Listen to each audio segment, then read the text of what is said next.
So guys, we have learned a lot of things until now, but now it's time to start something like a project. So the project will be this rabbit. Now, what is this? This is a program called PureRef. This is a free program. You can check it out online and you can download it and you can make it stay above your above every image or every window that you have. That's why it's good, because we can leave it here and we can watch this rabbit and make it, okay? So it's good. Always on top. So you go to mode, right click, mode, always on top, Control Shift A, and it will always be on top and stay there. And how to put images inside? You can just drag your image inside from internet. This image is from Patry Balanovsky and it's very cool. Let's see. Pat 2020. Yeah, he gave me the permission to use this image, although he asked me to go to another artist. He had made this is a fan art of another artist, whatever.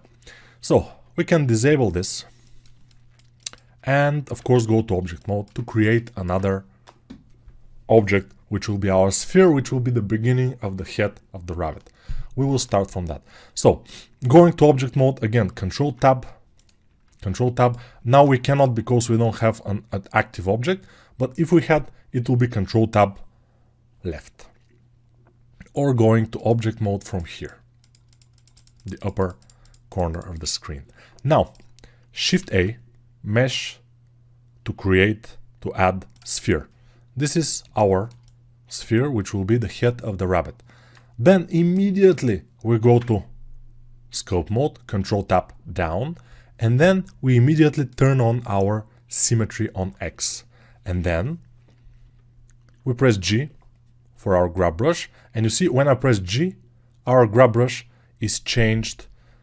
The brush is changed to a yellow color. If we are on X, which is the drawing brush, it's blue. If it's G, it's yellow. I don't know why. But we can make it bigger and then start to make this lower portion. So what I mean by that is, we need to do this.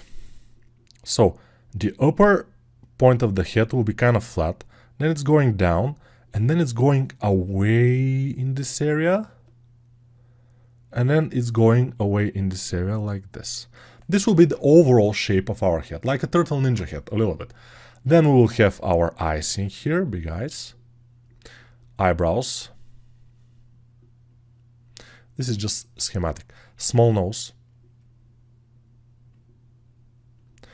And for the mouth, I don't like to make it this kind of mouth.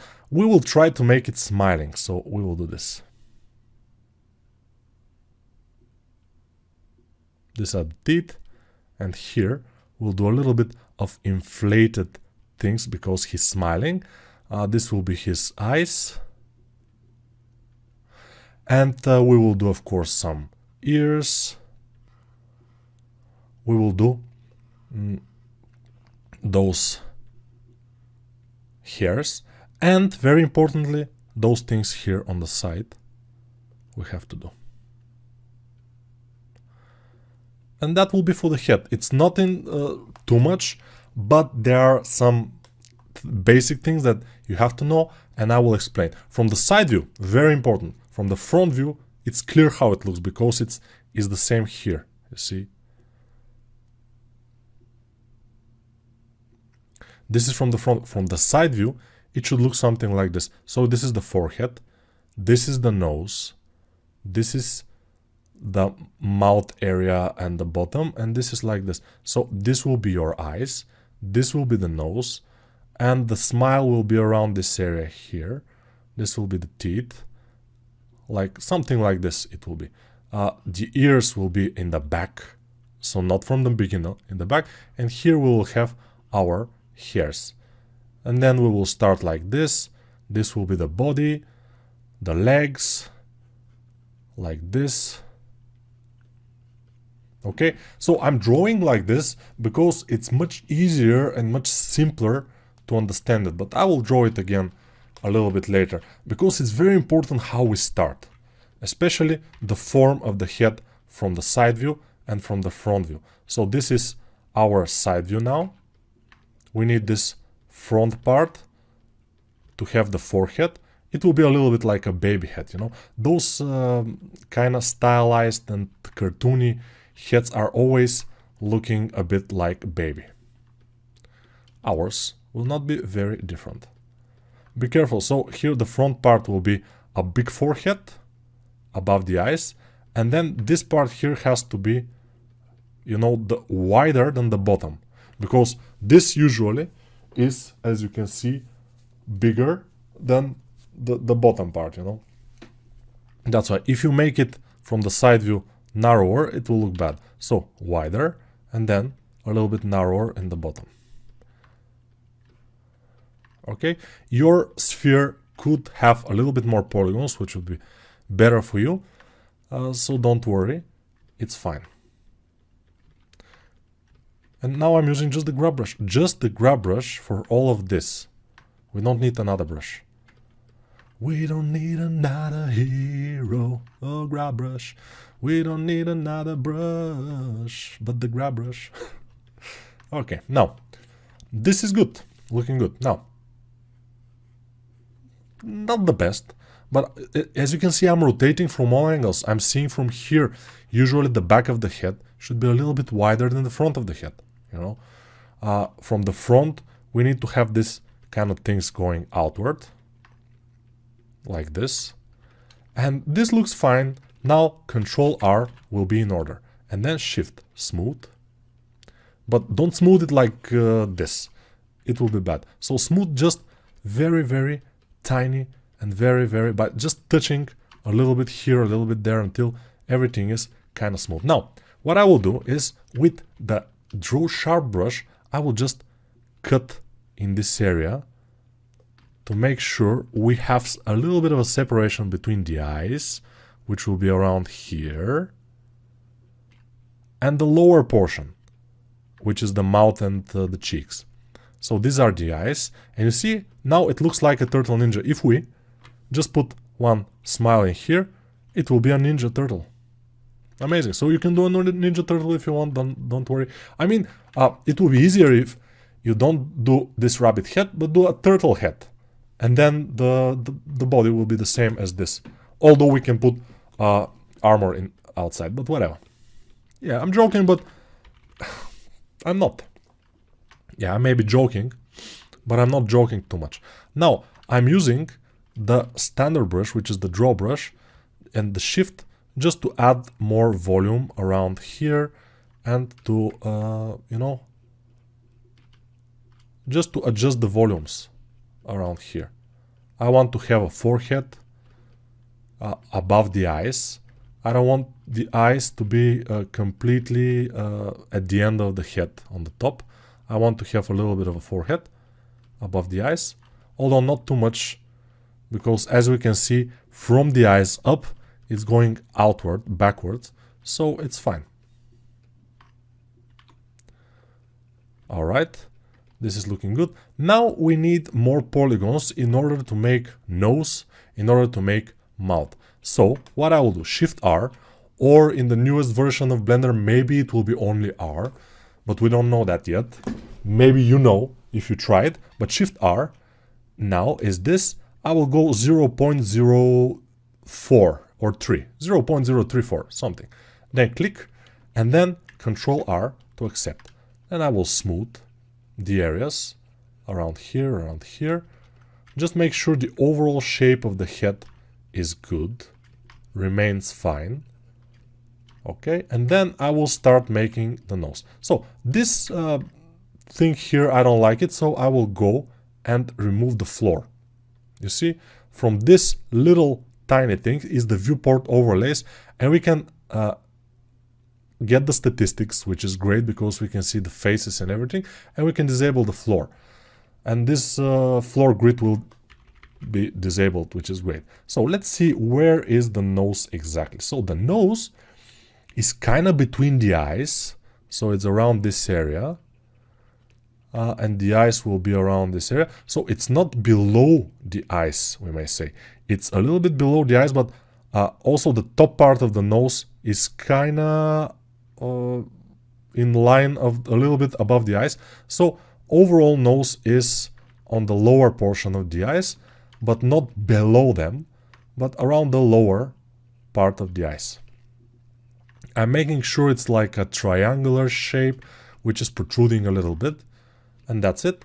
And then let's make sure we have something like eyeballs. These are the eyeballs. We will put the eyeballs inside. These are the holes for the eyeballs for now. I'm just, putting some things, see if it works. If it doesn't, we can dial it back. Nothing is written in stone. Now, since our guy will smile, we need more volume in this area here. A little bit more volume in here. We will see if that will work. This is not in the concept, but I'm doing it. Now I will push this and then push this with the Draw Sharp brush. And in this case, I'm using Control to push it. But if you haven't pressed plus in here in the upper portion and you're still with minus, you probably will just drag. But I am dragging with Control to push. And now I will push also this in order to have something like mouth. I will smooth with Shift and then I will push more. You see, this doesn't look quite well. Now, in order to make a good smile, we need to push the corners back. So from the bottom, I'm going to push the corners of the mouth back. The overall, the corners of the mouth, when we push them back, it's a little bit better.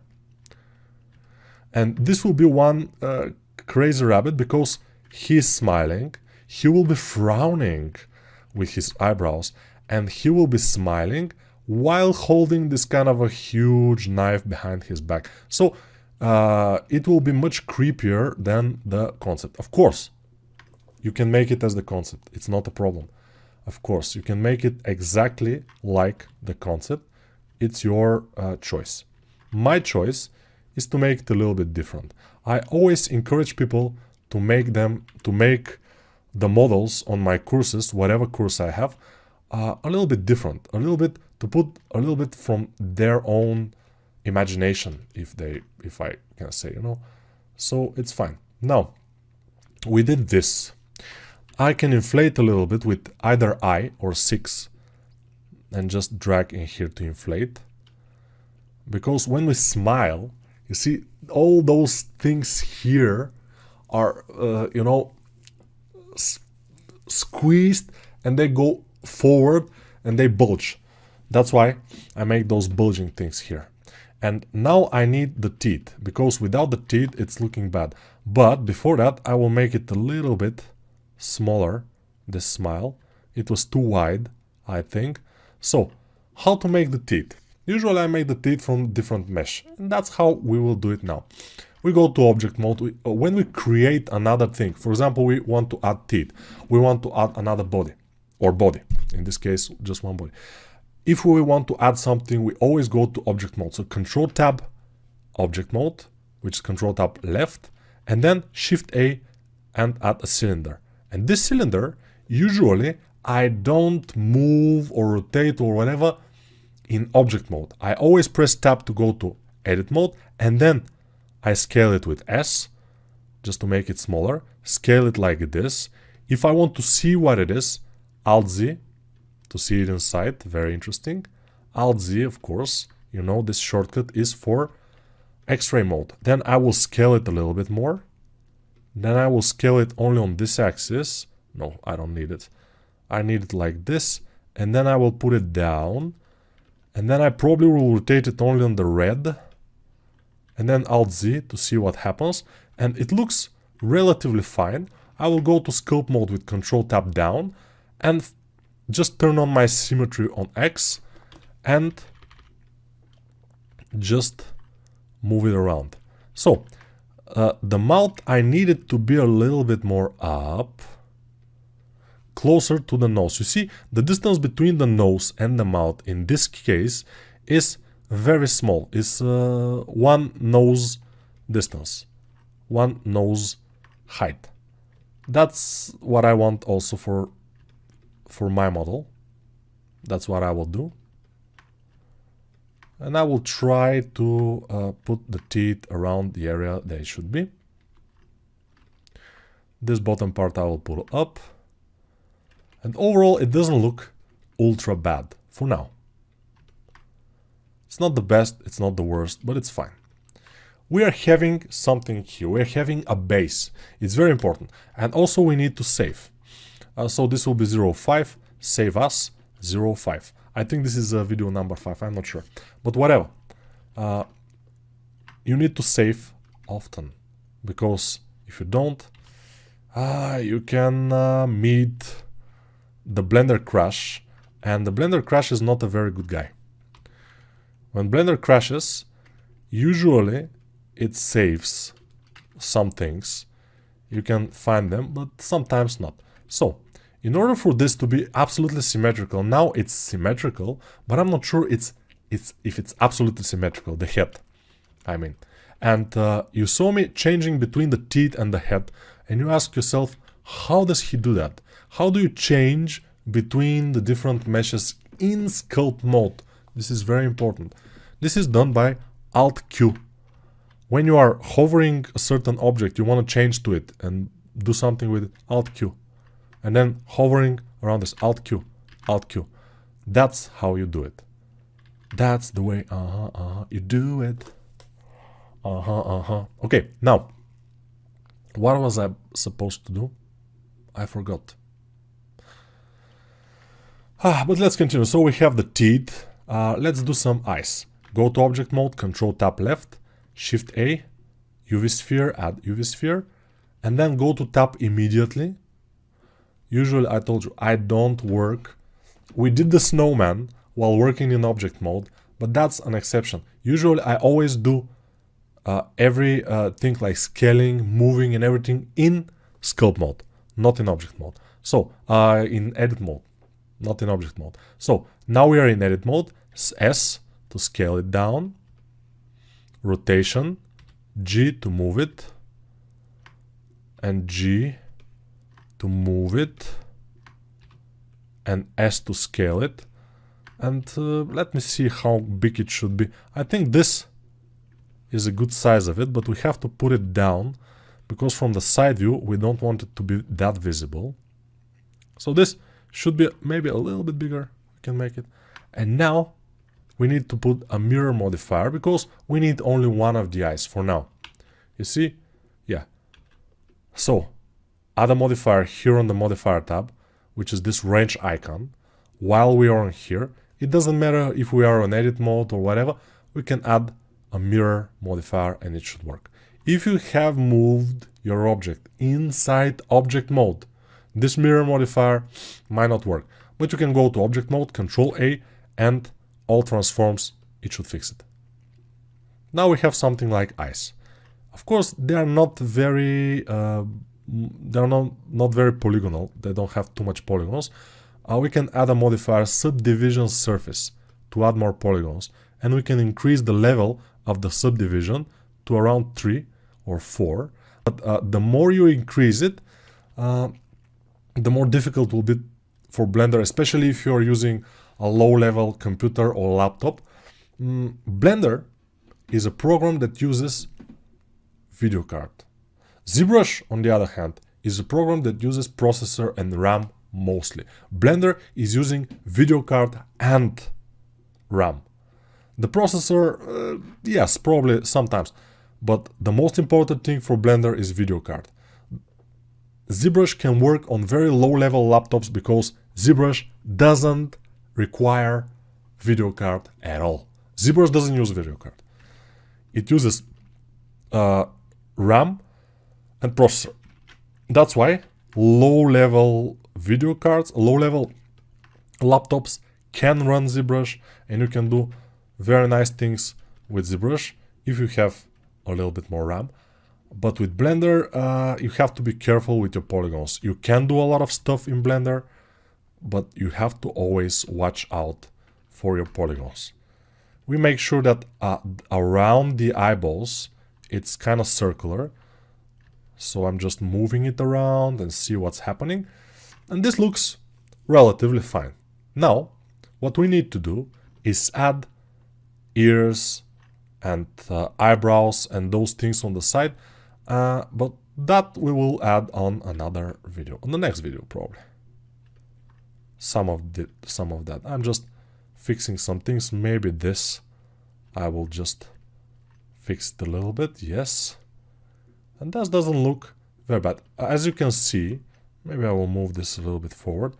As you can see from the side view, it looks like a baby head. So a big forehead, and then going down, almost a right angle here, nose, and then mouth, then cheeks.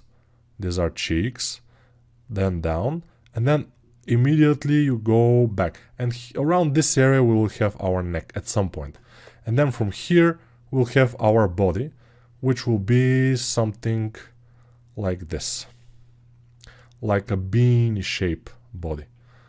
But I will guide you through this also. We will have to have some ears in here, and hair of course, and those things in here, and the eyebrows, and it will start look like a rabbit. Now it doesn't look quite as a rabbit, but it will start looking like a rabbit at some point when we add the things.